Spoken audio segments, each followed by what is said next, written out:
I think that your album, Appetite for Destruction, is pro-drugs. It's a Guns N' Roses record. In other words, it's what our Guns N' Roses, 5 kids who pretty much don't have, you know, a whole lot of influence on the rest of the world as far as we know. Right. You know, an album based on, you know, the daily lives of 5 kids, basically. You know, it's not pro or con anything. It just says this, it says that. And, you know, in the general scheme of things, it's not all that important, you know. It's a story about 5 guys. I mean, it's a true story about 5 guys going through the ringer of Hollywood, you know. And so all things that are talked about on the record are true things, you know. You go through the ringer whether you like it or not. When I listen to the record, I get the opposite feeling. I think it's more anti-drug. It's a slice of reality is all. That's, you know, cut and dry. That's what it is, you know. We would be the last guys going and pushing drugs on somebody, you know. I don't want to be one of those people that's like a heavy influence on, you know, people's character and stuff like that, you know. I mean, I wouldn't mind being remembered as being a good rock and roll band, and all that stuff, and having kids remember you for that, or you know, adults in the future going, yeah, you know, Guns N' Roses was something that I believed in when I was a kid. But as far as like influencing people about, you know, about working or doing drugs or, you know, whatever, you know, bands have an influence on, I wouldn't really want to be part of that because we're not making any kind of a statement. We made no effort in that direction, so I don't. Also, I think kids are, I mean, I know I was, and I was just an average kid, you know. When I was 13 to 15 years old, I was smart enough not to, you know, you don't take everything seriously, you know. You don't listen to a punk rock band or something, and one of the guys dies, and it's cool, and it's, you know, and you don't think, oh, it's cool, I'm gonna go do drugs now and die too. You know, it's like a joke. You don't even think that way, so I think kids are smart enough to know what's what.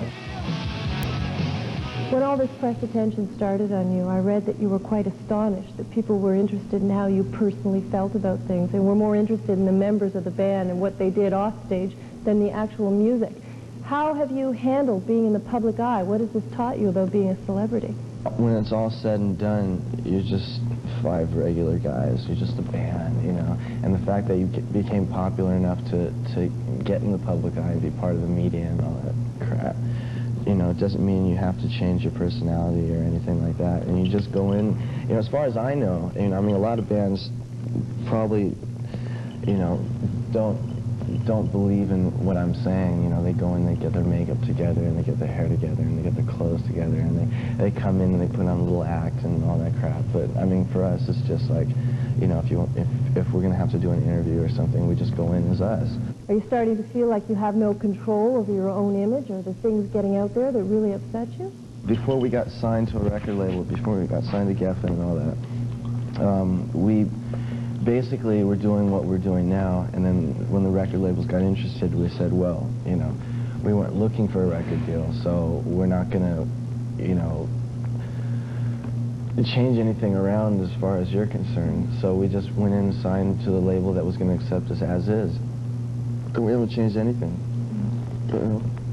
And now that the album's sold like 1.5 million, you know, that's sort of like the kind of thing where if anybody asks us to, we can say we don't have to. We already proved ourselves. With this sudden amount of attention from the press, were you surprised by the kind of reaction you got from your first album cover?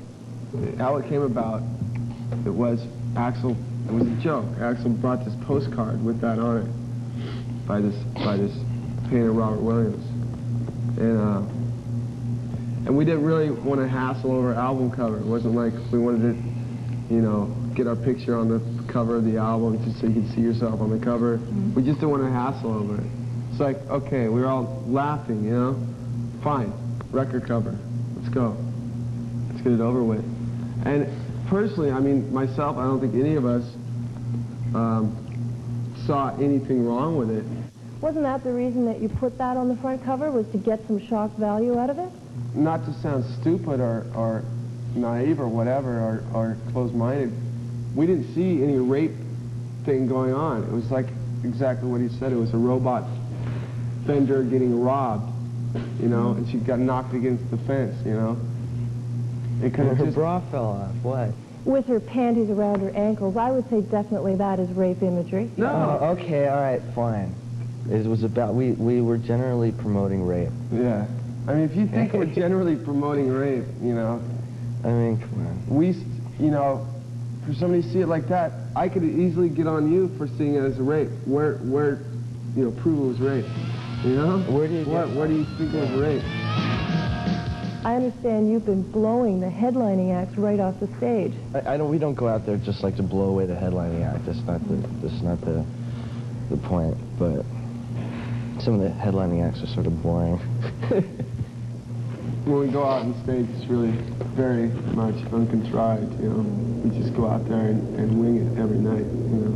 There's no choreography or anything like that, you know. We don't plan really on what our set's going to be like. I mean, it does change every night.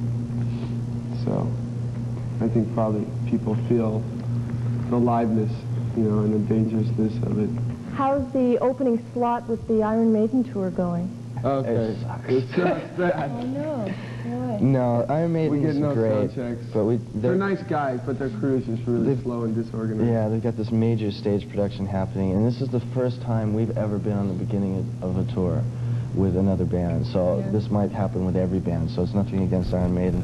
It's just that their production's not together, and we never get sound checks, and their monitor guy doesn't work for us, so he doesn't know what we want. And it's just been sort of like a disaster. Oh. But we're Slowly but basically surely. pulling it off. And the other thing is that it's like two sides of the coins as far as music goes. You know what I mean? It's like Iron Maiden sings about Vikings and Gothic influence, and this and that, and dragons and stuff. And we just basically just hang out. So,